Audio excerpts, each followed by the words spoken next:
Au nom du Père et du Fils et du Saint-Esprit. Amen. Amen. Proclamation de cet évangile de Jésus-Christ selon saint Matthieu.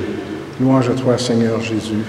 En ce temps-là, un jour de sabbat, Jésus vint passer à travers les champs de blé.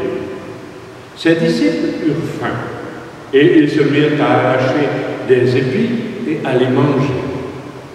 Voyant cela, les pharisiens lui dirent: « Voilà que tes disciples font ce qu'il n'est pas permis de faire le jour du sabbat. » Mais il leur dit: « N'avez-vous pas lu ce que fit David quand il eut faim, lui et ceux qui l'accompagnaient?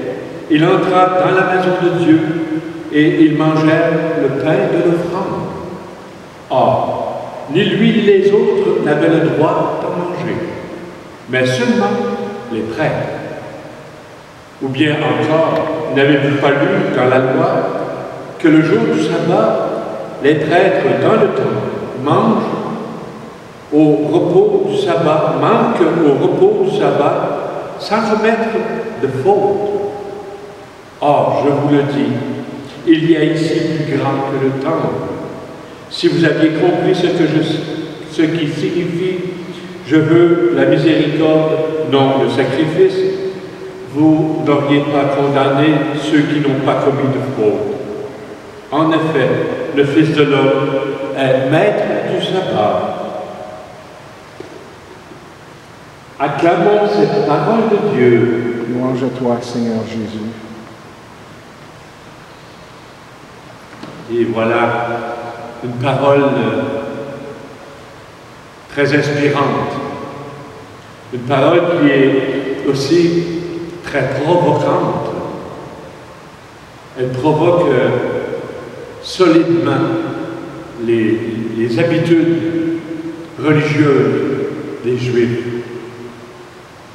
Et les Juifs qui font passer plus important que la personne les règles, les normes. Et Jésus qui vient mettre l'heure juste sur l'importance de l'homme dans la loi de Dieu, sur l'importance de l'homme face aux règles. J'aime beaucoup prendre un petit exemple qui est très simple, qui rejoint toutes les familles. Lorsqu'une famille a quelques enfants et que donc, il est le plus vieux 12 ans, ensuite 8 ans et 4 ans. L'enfant de 4 ans, lui, il va au dodo à 7 heures, 7h30. L'enfant de 8 ans va au dodo, lui, à 8h, 8h15. L'enfant de 12 ans, lui, va au dodo à 9h. Est-ce qu'on peut exiger à l'enfant de 9 ans d'aller au dodo à même heure que celui de 4 ans? Ben non, ce ne serait pas raisonnable. Ce serait une règle qui ne permettrait pas à l'homme, à l'enfant de 12 ans, de devenir meilleur, de grandir, de reconnaître ce qu'il est pour ce qu'il est. Les règles, c'est comme ça. Les Juifs n'avaient pas compris que la règle ne s'appliquait pas lorsque quelqu'un avait faim et qu'il mangeait. Qu'est-ce qui était le plus important? C'était manger. Jésus prend des exemples très concrets, des exemples qui font partie de la parole de Dieu. Parce que David, à la hauteur de manger le pain de l'offrande, il n'avait pas le droit de faire ça. Il y avait juste le prêtre qui avait le droit de faire ça. Mais lui et sa bande avaient faim. Il avait faim. Qu'est-ce qui est le plus important? La loi? Satisfaire l'appétit d'hommes qui ont faim. Et Jésus insiste encore. C'est simple, la raison que Jésus leur donne. Ils n'ont pas cultivé le blé pour le récolter et le mettre dans la grange.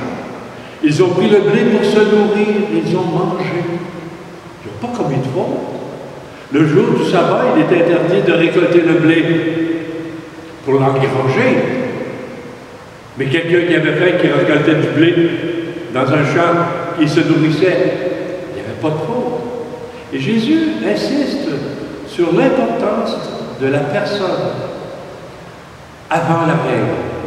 Si la règle ne permet pas à la personne de devenir plus grande, meilleure, ce n'est pas la personne qu'il faut changer, c'est la règle. Alors Jésus il est très clair là-dessus. Alors demandons-lui cette grâce pour chacun de nous, de toujours être capable de voir les personnes plus importantes que nos commentaires à nous. Un prêtre qui dit la messe sans eau, parce qu'il fait trop chaud. Il ne commet pas un crime, il fait du bien, il ne va pas contre la loi. Alors vous comprenez l'idée? Se convertir à donner la priorité à la personne sur nos règles, sur nos lois, sur nos comportements évaluateurs, sur nos jugements. Amen.